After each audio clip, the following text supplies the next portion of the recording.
Julie Artist with the Painted Turtle, and as you can see behind me, we are still in my kitchen because it's taken longer than I thought to build that studio upstairs. So we will get to the studio at some point, I promise. Today, I thought, because I'm in the middle of all this chaos, we're gonna stick to really simple things, and we're gonna kind of give a previous piece a facelift, okay? So I found this piece a long time ago. It's made of metal. It has a back on like this.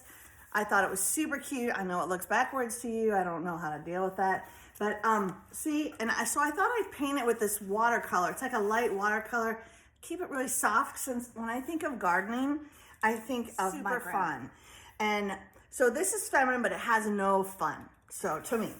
So we are gonna kind of make it fun. We're gonna whimsical this thing up.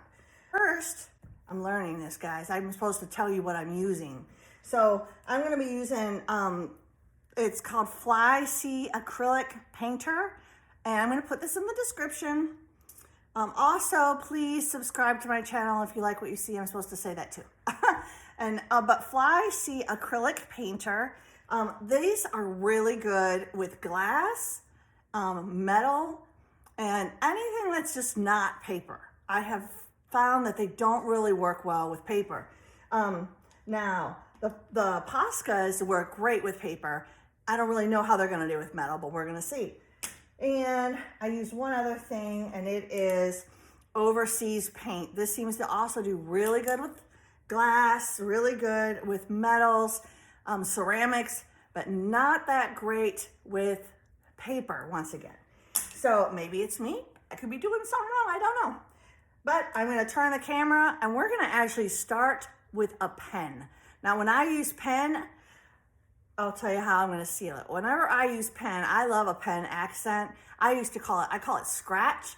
It reminds me of the old fashion designers in, I think maybe the 20s, I'm not a historian, where you would see the beautiful outfits and they were really cool, and then they had this black scratch around them.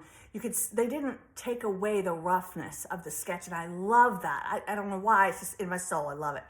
And so we're gonna put some scratch on this thing, is what I'm about to do. And so when I use a pen, okay, this is important when you use a pen to add any kind of accent. This is your tip. Let it dry 100%. I think that already adds something to it, right? But I'm gonna come back and I'm gonna go to this side.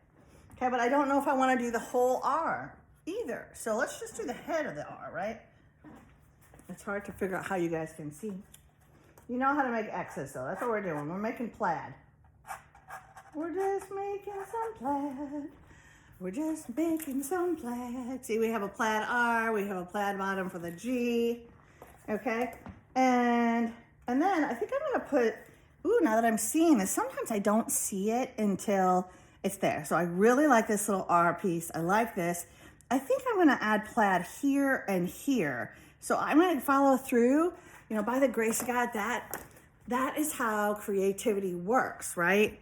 So you just go with it, and then boom, it's like right there. Come back in and do the flowers, okay? So it needs more in the grass and the flowers. So I'm gonna take this again, right? And we're just going to line up and squiggle, squiggle. So I'm gonna go like this, watch, right around there.